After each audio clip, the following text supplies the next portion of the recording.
Hello दोस्तों, स्वागत है आपका हमारे यूट्यूब चैनल मरीन वर्ल्ड में। दोस्तों, आज की इस वीडियो में मैं आप लोगों को बताऊंगा एफडी लोन कैसे मिलता है और एफडी लोन के क्या फ़ायदे हैं और इसके बारे में पूरी जानकारी आज की इस वीडियो में दूंगा। दोस्तों, वीडियो में आगे बढ़ने से पहले मैं आपसे रिक्वेस्ट करना चाहूँगा कि अगर आपने अभी तक इस चैनल को सब्सक्राइब नहीं किया है तो इसे ज़रूर सब्सक्राइब कर लीजिएगा और अगर ये वीडियो अच्छा लगे तो इसे शेयर जरूर कीजिएगा। तो चलिए दोस्तों, इस वीडियो को स्टार्ट करते हैं। दोस्तों, एफडी यानी कि फिक्स्ड डिपॉजिट, इसके बारे में आप सभी को ज़रूर पता होगा और यदि आपको इसके बारे में ज़्यादा जानकारी नहीं है तो भी आपने इसका नाम तो ज़रूर ही सुना होगा। यदि आपने फिक्स्ड डिपॉजिट करा रखी है तो ज़रूरत पड़ने पर आप अपने एफडी पर लोन भी प्राप्त कर सकते हैं। कभी कभी ऐसा होता है कि हमें पैसों की ज़्यादा ज़रूरत पड़ती है, लेकिन ऐसे में यदि आप अपने फिक्स्ड डिपॉजिट को तुड़वाते हैं तो आपको मिलने वाला बेनिफिट के बजाय नुकसान ही होता है। और यदि आप कहीं लोन लेना चाहते हैं तो बहुत सी प्रोसेस करनी पड़ती है दोस्तों। लेकिन यदि आप अपने फिक्स्ड डिपॉजिट पर लोन ले लेते हैं तो इससे आपकी पैसों की समस्या भी सॉल्व हो जाती है और दूसरी तरफ आपकी फिक्स्ड डिपॉजिट भी बनी रहती है। दोस्तों, फिक्स्ड डिपॉजिट पर आप लोन कैसे ले सकते हैं और इसके लिए आपको क्या क्या करना पड़ेगा और फिक्स्ड डिपॉजिट लोन लेने से आपको क्या क्या फ़ायदा होगा, हम आपको इस वीडियो के माध्यम से इसके बारे में पूरी जानकारी देंगे, इसीलिए इस वीडियो को अंत तक जरूर देखिएगा। दोस्तों, फिक्स्ड डिपॉजिट लोन लेने के बारे में जानकारी प्राप्त करने से पहले हमें फिक्स्ड डिपॉजिट के बारे में थोड़ी सी जानकारी प्राप्त कर लेनी चाहिए। बात करें कि फिक्स्ड डिपॉजिट की, तो जब कोई व्यक्ति अपनी किसी निश्चित धनराशि को किसी बैंक में कुछ निश्चित समय के लिए फिक्स जमा कर देता है तो उसे फिक्स्ड डिपॉजिट यानी कि एफडी कहा जाता है। दोस्तों, फिक्स्ड डिपॉजिट में कस्टमर्स को काफ़ी ज़्यादा फ़ायदा मिलता है और फिक्स्ड डिपॉजिट पर आम बचत खाता से अधिक ब्याज प्राप्त होता है। हालांकि पहले फिक्स्ड डिपॉजिट पर 15% तक ब्याज दिया जाता था, लेकिन अब ये घटकर 7 से 10% तक रह गया है। दोस्तों, फिक्स्ड डिपॉजिट आजकल लगभग सभी बैंकों के द्वारा किया जाता है। भारत में लगभग सभी बैंकें SBI, PNB, bank of Baroda, bank of India, IDBI bank, Canara bank, ICICI bank, yes bank आदि सभी बैंकें इसमें शामिल हैं। इन बैंकों के माध्यम से आप 7 दिन से लेकर 10 साल तक का आप फिक्स्ड डिपॉजिट लोन करा सकते हैं।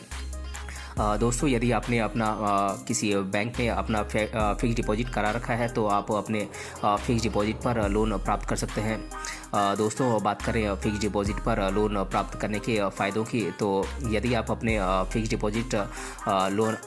डिपॉजिट लोन लेते हैं तो आपको अन्य प्रकार के पर्सनल लोन के मुकाबले कम ब्याज दर पर लोन मिल जाता है। इसके साथ ही फिक्स्ड डिपॉजिट पर लोन प्राप्त करने के लिए आपको बैंक के पास जमानत के तौर पर कुछ भी नहीं देना पड़ता है।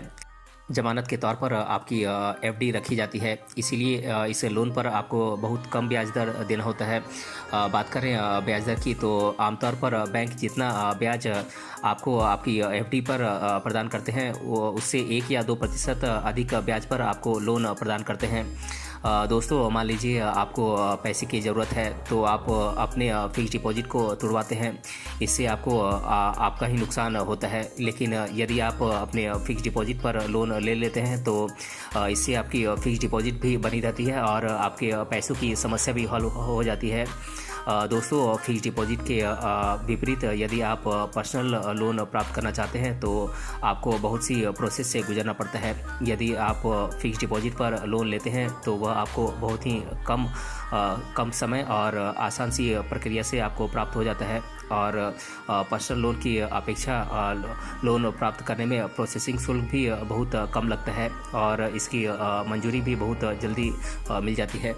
दोस्तों, यदि आप अपनी एफडी पर लोन लेते हैं तो आप अपनी एफडी की ड्यूरेशन के अनुसार कम या ज़्यादा अवधि पर आप लोन प्राप्त कर सकते हैं। लेकिन यदि आप पर्सनल लोन लेते हैं तो इसकी समय सीमा बैंकों के द्वारा निर्धारित की जाती है। दोस्तों, फिक्स्ड डिपॉजिट पर लोन प्राप्त करने के लिए आपको कुछ डॉक्यूमेंट्स की ज़रूरत पड़ती है, जैसे कि आपकी आईडी कार्ड, आपका आधार कार्ड, पैन कार्ड, आपका एड्रेस प्रूफ और आपकी पासपोर्ट साइज़ फ़ोटोग्राफ और आपकी एफडी लोन से जुड़े डॉक्यूमेंट्स और आपके अन्य ओरिजिनल डॉक्यूमेंट्स जो कि बैंक के द्वारा मांगे जाते हैं। दोस्तों, अब मैं आप लोगों के द्वारा एफडी लोन लेने से रिलेटेड अधिकतर बार पूछे जाने वाले प्रश्नों को मैं आप लोगों के साथ डिस्कस कर देता हूं। पहला प्रश्न है, एफडी लोन कैसे लें। दोस्तों, यदि आप अपने फिक्स डिपॉजिट पर लोन प्राप्त करना चाहते हैं तो आपको कुछ आसान से स्टेप्स फॉलो करना होगा, जिसे फॉलो करके आप आसानी से फिक्स डिपॉजिट लोन प्राप्त कर सकते हैं। सबसे पहले आपको सभी डॉक्यूमेंट्स को लेकर अपने बैंक में विज़िट करना होगा और वहां पर आपको फिक्स डिपॉजिट लोन के बारे में जानकारी प्राप्त करनी होगी। दोस्तों, जानकारी प्राप्त करने के बाद आपको बैंक के द्वारा फॉर्म उपलब्ध कराया जाएगा, जिसमें आपको अपनी सारी जानकारी भरने के बाद आपको रिलेटेड डॉक्यूमेंट्स अटैच करके आपको फॉर्म बैंक पे जमा करना होगा। इसके बाद आपके डॉक्यूमेंट्स की जांच की जाएगी और अगर आप एलिजिबल पाए जाते हैं तो आपको लोन दे दिया जाएगा। और दोस्तों, अगला प्रश्न है फिक्स डिपॉजिट लोन कितने दिनों में मिल सकता है। तो दोस्तों, मैं आप लोगों को बता दूं कि यदि आप फिक्स डिपॉजिट पर लोन लेना चाहते हैं तो ये आप पर निर्भर करता है कि आप कितनी जल्दी लोन प्राप्त करना चाहते हैं, क्योंकि फिक्स डिपॉजिट पर आप बड़ी आसानी से लोन प्राप्त कर सकते हैं। आप चाहें तो एक दिन में भी फिक्स डिपॉजिट लोन आप प्राप्त कर सकते हैं, क्योंकि बैंक में सिक्योरिटी के तौर पर आपकी फिक्स डिपॉजिट जमा होती है। इसीलिए बैंक को कागजी कार्रवाई करने की कम ज़रूरत पड़ती है, इसीलिए फिक्स डिपॉजिट पर लोन बहुत जल्दी मिल जाता है। और दोस्तों, अगला प्रश्न है फिक्स डिपॉजिट पर लोन कितना मिल सकता है। तो दोस्तों, बात करें फिक्स डिपॉजिट लोन मिलने की तो साधारण तौर पर आपको आपकी फिक्स डिपॉजिट का 70% तक लोन प्राप्त हो सकता है। मान लीजिए यदि आपने फिक्स डिपॉजिट 1 लाख रुपए का कराया है तो आपको अपने इस 1 लाख रुपए की एफडी पर 70% यानी कि 70,000 रुपये तक का लोन प्राप्त हो सकता है। तो दोस्तों, आज की इस वीडियो में हमने जाना फिक्स डिपॉजिट लोन कैसे मिलता है और फिक्स डिपॉजिट लोन के क्या फ़ायदे हैं, और इसके बारे में मैंने आप लोगों को डिटेल से बताया है। अगर ये वीडियो आपको पसंद आया है तो अपने फ्रेंड्स तक इसे ज़रूर शेयर करें और हमें कमेंट बॉक्स में कमेंट करके बताएं कि ये वीडियो आपको कैसा लगा। मिलते हैं अगले वीडियो में किसी अन्य टॉपिक के साथ, तब तक के लिए धन्यवाद।